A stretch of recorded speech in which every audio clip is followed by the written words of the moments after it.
festive atmosphere, Kuwait commemorates the 62nd anniversary of its independence. In light of the developmental leaps and achievements the country is witnessing in various fields.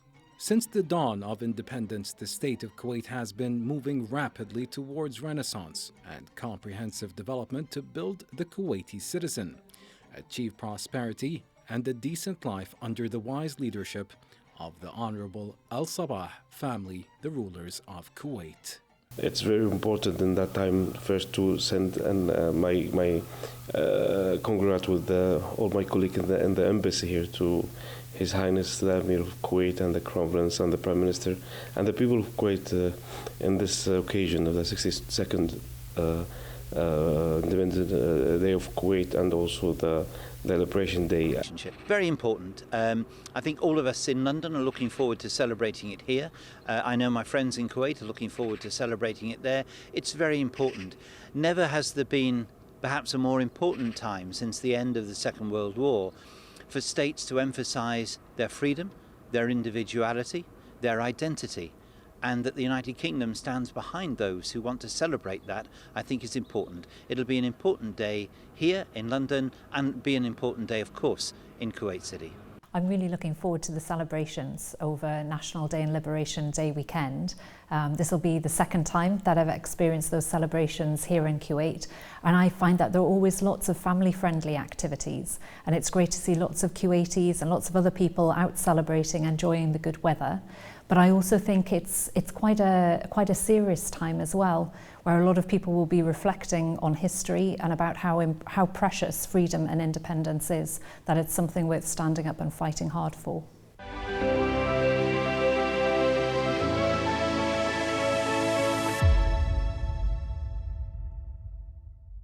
Kuwait gained its independence on June 19, 1961.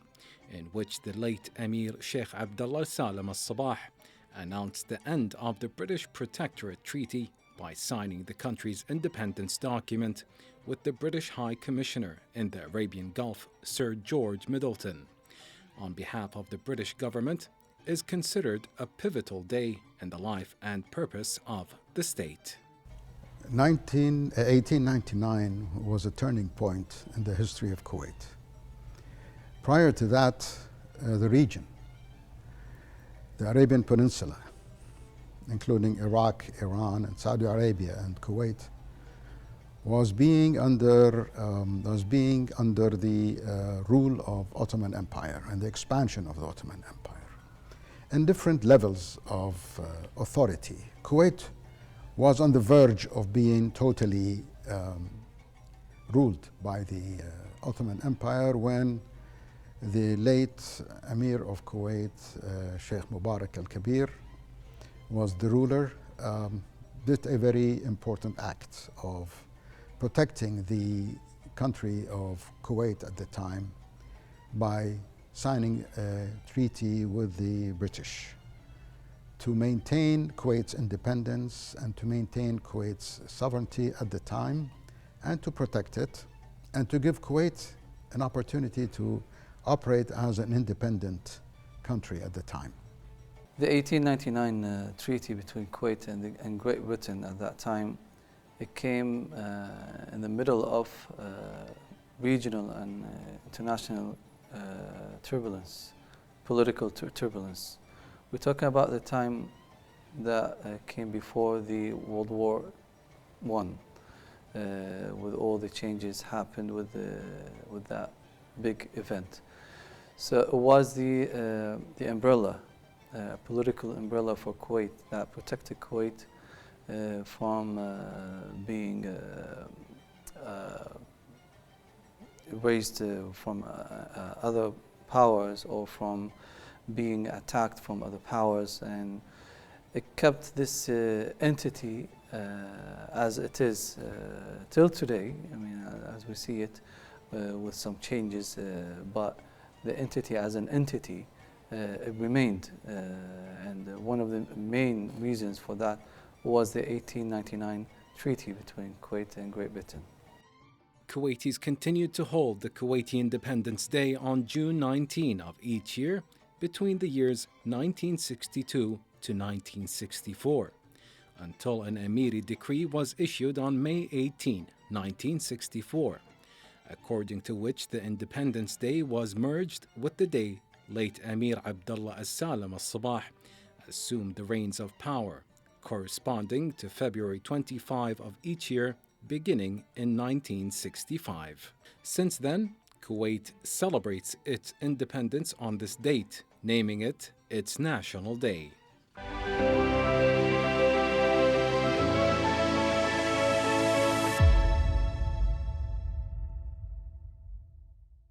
The history of Kuwait's independence was the beginning of a new phase of progress and prosperity. As soon as Kuwait became independent on June 19, 1961, ending the January 23, 1899 agreement, the state's 11th ruler, Sheikh Abdullah Salam Al-Sabah, announced his desire to complete the establishment of government and constitutional bodies as soon as possible. On August 1961, only 2 months after signing the Independence Treaty, Sheikh Abdullah Salam issued an Emiri decree on establishing a ruling system based on clear, strong foundations as a prelude for issuing a constitution. Sheikh Abdullah Salam ordered the formation of a committee of 11 people to establish the Constituent Assembly. On September 6, 1961, the Constituent Assembly members' election law was issued, dividing Kuwait to 10 electoral constituencies, and each constituency elects 2 members, so that the number of members of the council would be 20 in addition to the ministers. On the occasion of holding the Constituent Assembly's first session, Sheikh Abdullah Salam gave a speech in which he emphasized on the importance of democracy in building a modern state. After holding 23 sessions, the draft was ready, discussed and approved by the Constituent Assembly, then was presented to Sheikh Abdullah As-Salam, who ratified it after 3 days, and the Kuwaiti Constitution was issued on November 11, 1962. The Constitution was drawn up in 5 chapters and consists of 183 articles within only 9 months, and it was on the picture that was approved by the Constitutional Committee and was published in the official Gazette the next day. Writing of the Constitution took a very nice and chronological event, which meant how the Kuwaitis believed in the need to have a constitution. A constitution of Kuwait actually reflects the way of life of Kuwaitis even before the establishment of writing of the constitution. It dates back to 1938, when we had, as we say, a consensus among the people, among the businessmen and among the ruling government. So democracy was not new to Kuwait. It has always been as part of the life of the Kuwaitis. The constitution came right after the liberation in 1962, and this was the cornerstone of the new Kuwaiti modern country. The build-up for the infrastructure of many sectors, also in the financial sectors, in the trade sectors, in the education, healthcare, also building the roads and streets, highways, also expanding Kuwait in housing, all the services, social affairs, the arts, and also the media. All these has been developed and built up and founded right after the Constitution has been issued. The Constitution has built up to regulate the relationship between the rulers and the Kuwaiti people. The Constitution of Kuwait delineated an integrated organization towards a future in which the country enjoys more prosperity and international status, and provides citizens with more political freedom, equality, and social justice. A few months after the Constitution was approved, the first comprehensive elections were held in Kuwait to elect members of the first parliament.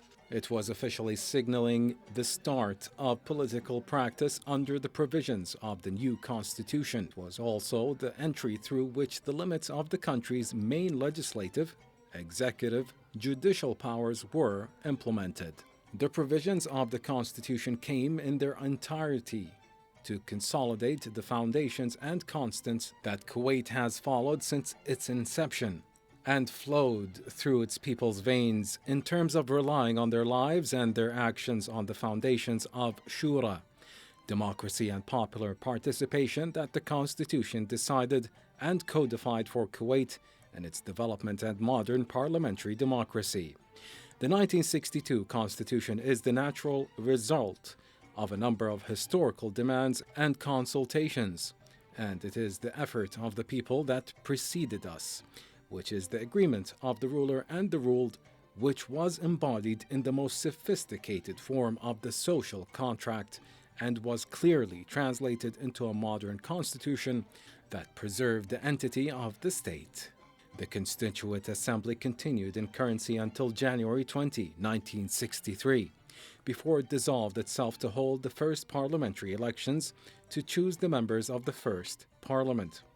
Also, during Sheikh Abdullah Salim rule, the first elections for the National Assembly were held in January 1963, and then the councils were held until the 2022 council.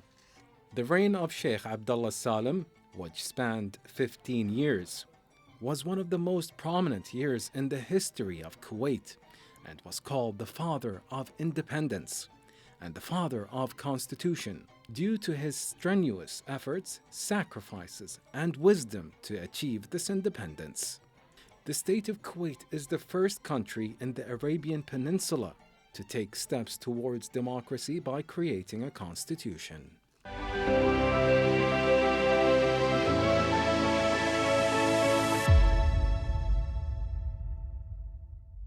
The declaration of the independence of the State of Kuwait was a starting point for completing and continuing its activity in regional and international forums, and for the emergence of its positive role in these forums. Relation between Kuwait and United Kingdom, it's we need, I think you need more time and days to talk about it, because really the relation is not only important, it's also big and very cover various of field of cooperation.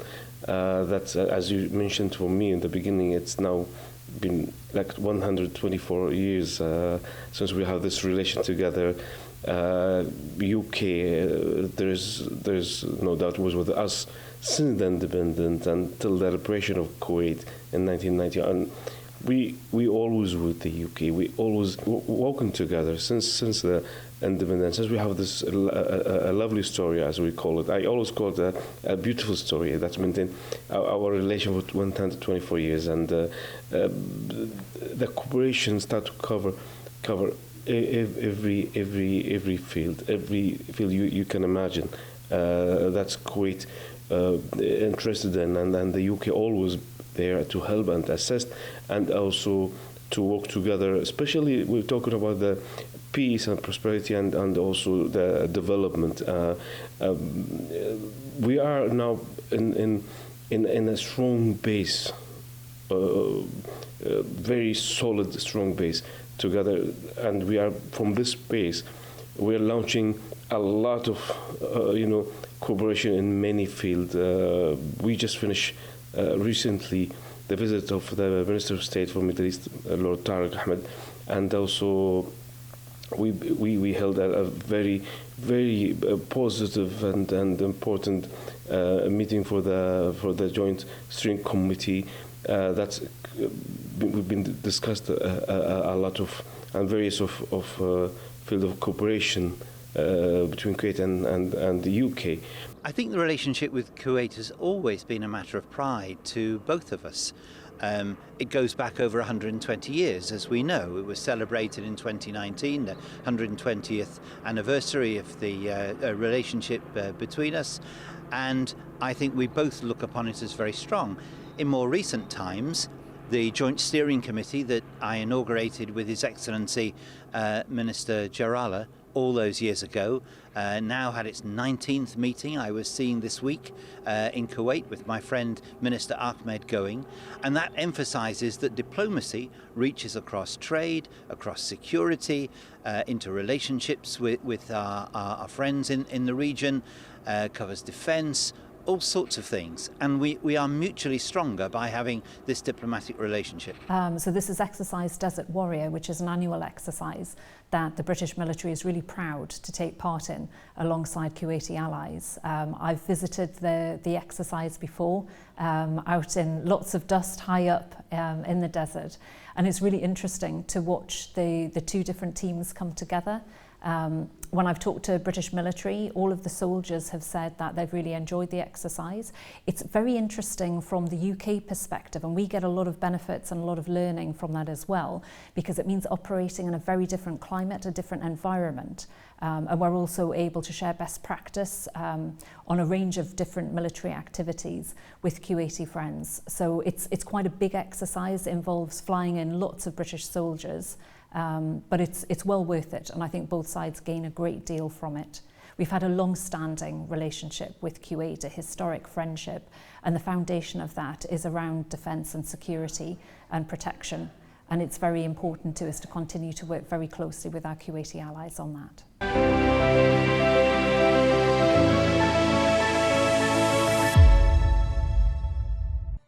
The year of independence witnessed the issuance of an Amiri decree regarding the Kuwaiti flag, which is the first flag raised after independence. Its shape and colors were determined. The independence of Kuwait has caused a great resonance in all circles, especially at the Arab level, and many statements and cables supported and blessed this great event for Kuwait and its people. The Arab reactions followed, supporting and blessing this important step in the history of Kuwait and its return to its normal position in the Arab ranks, partly a free, independent, and national sovereign. About a month after declaring independence, the state of Kuwait joined the League of Arab States, and on May 14, 1963, the state of Kuwait became the 111th member of the United Nations as a culmination and international recognition of its positive and active role in the international community and the service of its causes at all levels. Being part of United Nations, Kuwait also joined many other international organizations, such as civil aviation. Kuwait is now part of the international civil aviation community. Kuwait is part of the international maritime safety in the seas organizations. It built the Red Crescent for humanitarian projects that are happening around the world. It created the Kuwait Fund for Arab Development. It became part of the UNICEF, part of FAO for the Food Organization, and helped create the GCC, Gulf Cooperation Council. So you can actually see how progressive and how international the Kuwaiti system was geared to. And it continues to contribute. And it always kept and maintained itself as a moderate nation, a country that had no bias towards any nation. It had always to play the role of being a sensible and against any kind of military action, and being pro-political solutions and resolutions in any dispute. So these all contributed to be Kuwait as a peace-loving nation in general. When we talk about Kuwaiti international efforts, it is obvious for the world. We're talking about the Kuwaiti voluntary work. We're talking about the charities. I can say, and I'm confident in saying this, we can choose Kuwait as the capital of charities in the world. We can say it easily as well, that Kuwait is the capital of voluntary work in the world. And it was a statement that has been made in the UN at the time of Sheikh Sabah al-Ahmed, and also was Sheikh Nawaf al-Ahmed, who was the crown prince at that time.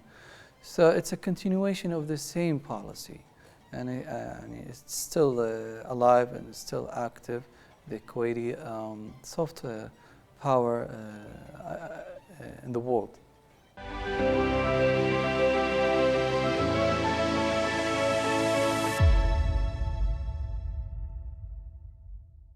Since its inception hundreds of years ago, the state of Kuwait has endeavored to create a society where human rights and liberties are protected.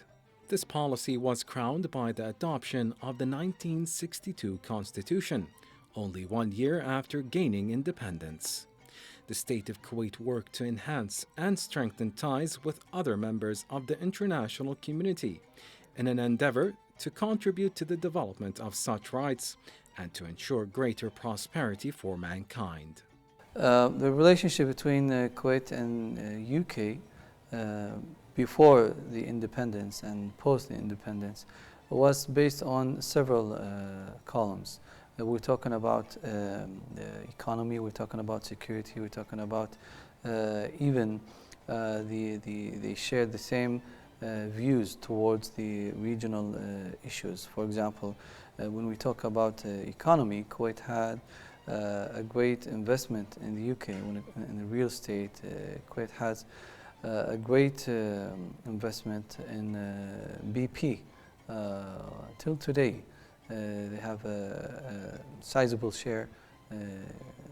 When I talk about Kuwait, I'm talking about Kuwaiti government. Besides the other Kuwaitis, I mean the merchants and companies and their investments in the UK. So they share lots of business interest. Also, when we talk about security, Kuwait and UK, even before independence, Kuwaiti independence and post-Kuwait independence, they share the same views on stability of the region, having a good relationship with the neighbors, with the GCC. I mean, later on become GCC, but we're talking about the Gulf Sheikdoms, Saudi, Iraq. At that time, it was under the kingship before the 1958 coup happened and revolution happened in Iraq. So all these views towards different issues and even say, let me say sectors brought Kuwait and the UK together more close. So when Kuwait announced the independence in 1961, that was in June 19,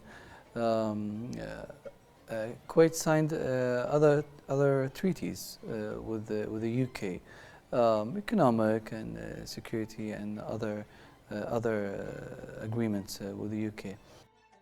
The declaration of the independence of the state of Kuwait in 1961 constituted a natural prelude to a rapid internal renaissance in the sectors of construction, reconstruction, development and services, as well as in the field of constitutional and democratic institutions.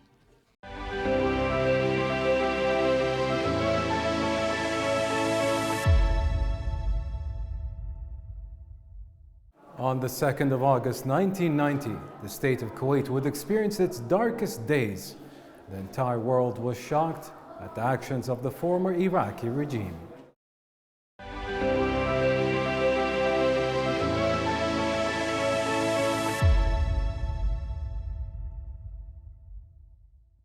Scattered battles between the Iraqi forces and the Kuwaiti army and allied forces would ensue, and the occupation of the state of Kuwait would go on for 7 long months. Since the first moments of the invasion, the international community, represented in the International Security Council, solidly condemned the Iraqi invasion of the state of Kuwait in an emergency meeting convened based on the request of both the State of Kuwait and the United States of America. In the presence of the then Secretary General, Mr. Javier Solana, the Council issued its resolution number 660, requesting Iraq to withdraw all its forces immediately and unconditionally before the 2nd of August and called for negotiations between the two countries to settle their differences.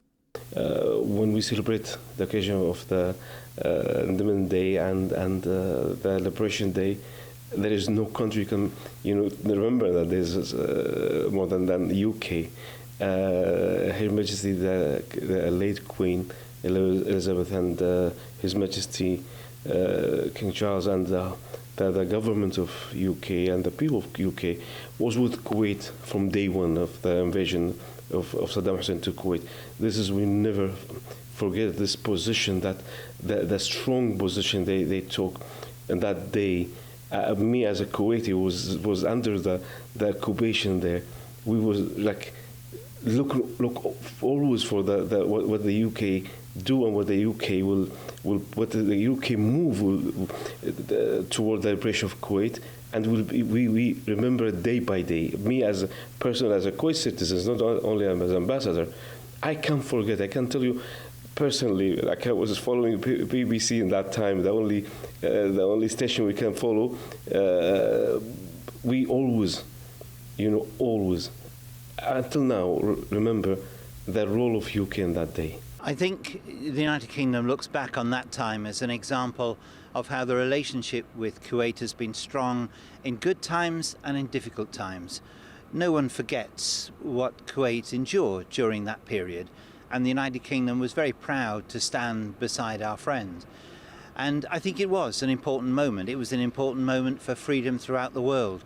But this was a relationship which had already gone back many years and which has continued into modern times in a rather more prosperous and peaceful way. So we hope that relationship will continue, but it certainly has foundations in times when we've stood together. Well, from the top to the bottom, I would say it was a brilliantly conducted operation. So at the very top level, there was complete confidence in and comradeship amongst all the nations, working under a very clear mandate from the United Nations, and with some very able minds putting together a strategy that would work. And all this being underpinned by the fact it was a just war. Kuwait had been invaded. The aim of the war was to kick the invader out. And this we were all clear about. So soldiers, if they are given the right reason to fight, to put their lives in harm's way, soldiers will do their duty and do it very well. And this is a hugely important lesson for all armies, frankly.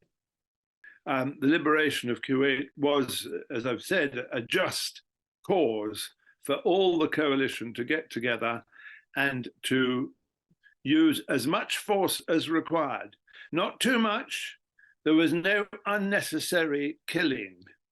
And certainly in terms of protection of the civilians, that was one of our main aims, despite the fact we obviously had to bomb a lot during the early phases of the ground war.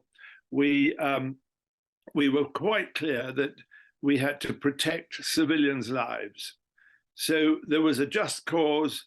It was conducted with minimum force, and it was eventually hugely successful. On the morning of January 17th, 1991, former U.S. President George H.W. Bush opted for military intervention after the failure of diplomacy to end the conflict. Operation Desert Storm commenced with airstrikes launched by U.S.-led coalition warplanes as the entire world watched the developments unfold on their television screens. Operation Desert Storm comes to an end after Iraqi troops retreat from Kuwait. President Bush declares a suspension of Gulf War hostilities just 100 hours after the ground offensive began, reflecting an overwhelming Allied victory. In a dramatic conclusion to a day of high political drama and continuing sharp military confrontation, which culminated in U.S. successes on the battlefield and at the UN. President Bush declared that Kuwait, invaded by Iraq on August 2nd, has now been liberated, and the Iraq regime forces had been defeated, and the Allies' objectives had been met, famously saying Kuwait is once more in the hands of Kuwaitis, in control of their own destiny.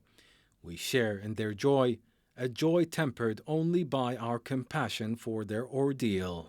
The Kuwaiti leadership set an executed and integrated plan for the reconstruction of the state of Kuwait, which suffered a considerable damage during the war, with almost all basic organizations not working and infrastructure destroyed. The reconstruction plan was successfully executed with a total cost of nearly $70 billion, and its completion was celebrated, along with putting out the last of the oil wells that were set on fire by the Iraqis' forces before they were defeated. All sorts of reasons. I love Kuwait. And I was able to continue my relationship with Kuwait. And I would go back in the early stages to lecture at your staff college about the war and about leadership. And then subsequently, I went back for the wonderful 21st anniversary when His Highness the Emir kindly asked myself and General Cordingley, we got the special invitations to go to that wonderful reunion. They are our great friends. We are our great friends with the Kuwaitis. They are our comrades and we love them. The state of Kuwait submitted a proposal to the United Nations General Assembly to declare the 6th of November as an international day for preventing the use of environment in military conflicts. The proposal, which was approved in 2001, assures that the environmental damage incurred at the time of armed disputes leads to long-term destruction of the ecosystems and natural resources even after the dispute is over. The Kuwaiti-Iraqi relations resumed to flourish towards developing bilateral relations, respecting the sovereignty of both nations and lending a helping hand to one another. The brave martyrs sacrificed their life in this very house that still bears the scars of the aggression they faced. Till this day, Kuwaitis visit this house, which became a museum to honor its fallen heroes. The memories of the brutal invasion will forever be engraved in the minds of every Kuwaiti that lived through it. As for the younger generation, who thankfully never experienced the horrors of those dark days, cries of anguish and the sound of bullets once echoed within these very walls, and the children visiting what is now a museum that honors the heroes whom sacrificed their lives for their country. They are learning a valuable lesson on the meaning of patriotism. And in a sense, the Grain Martyrs Museum, just like the memory of the heroes who perished in it, represents Kuwait during those tragic times. Even though it took hits from all the artillery that the former Iraqi regime threw at it, it never faltered, standing tall and proud, free once again. As we reflect and celebrate the National Day, Kuwait as a country and people must never forget the sacrifices of its brave heroes who will never be forgotten. Over 30 years after the liberation, the next generation of Kuwait is still honoring the sacrifices of all the martyrs.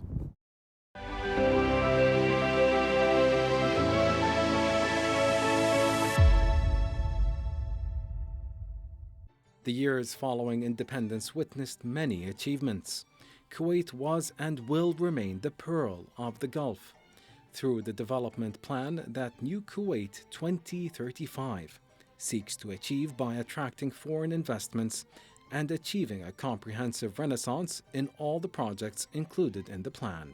Kuwait's Vision 2035 aims on transforming Kuwait into a financial and trade hub, regionally and internationally, and becoming more attractive to investors, where the private sector leads the economy, creating competition and promoting production efficiency. UK is supporting Kuwait a lot in fulfilling the goals of the vision of 2035. So having the students here, they are preparing them for this, to be ready for the vision 2035. They will be working there and transfer all the experience they got in terms of in the field of technology and economic and business and many, you name it. It's as I see the list when I sit with the culture officer, I see and the student officer, I see the variety of majors, and they are studying. Make me proud, and give you the role that the UK play in developing, helping Kuwait to fulfill the Vision 2035.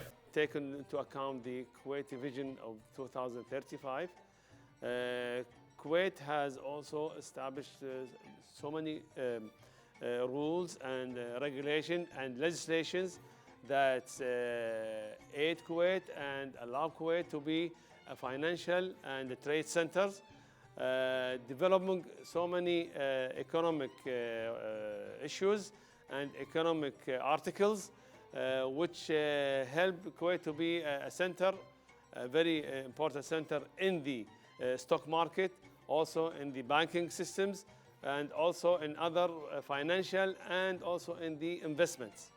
So all of these, with the aid of these rules and legislations, had made Kuwait to be jumped in the development and progress in the economic sector. Kuwait has put a vision, this vision drawn as a Kuwait Financial and Trade Center, and the vision of 2035.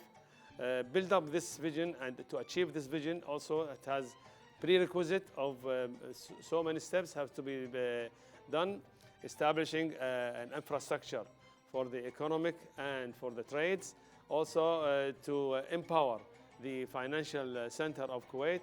Kuwait has also many factors that help Kuwait to be financial and trade center.